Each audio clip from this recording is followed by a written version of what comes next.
Assalomu alaykum, hurmatli obunachilar. Inan xudo xolasa bugun so'nggi obyektimiz patolog ishi bo'ldi. Yipsaqarni urdik. Manzil Ismoilishonda bo'ldi, progressda. Shundan beri berga dog'lanadi. Bunda ina foto bor. Bu yoqda 1 metr bag'ana chiqadigan foto.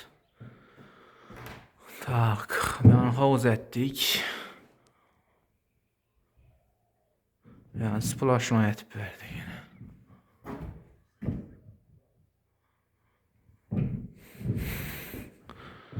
Bu 2 metre, 4 metre. Yan taraf 7 yarıma 4'ü 10 boş gerek. Yani 1 metre 6 metre. Şimdi işle oldu. Amçlarını koyup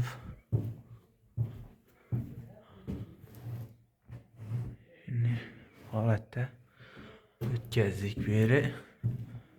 2 günde bulduk. 2 gün vakt gitti.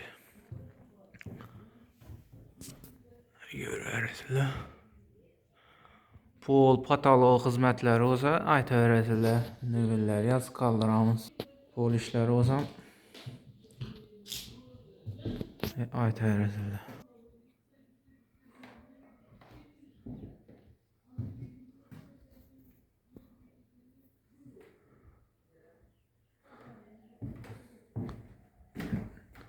Sağ olasınlar, selamet olasınlar. Videoları görüp barıp like basıp delete etip bana komentar yazıp kollab quvvatlasanızlar. Şimdi işlerimizi çıkarıp baraveramiz. Sağ olun, aman olun.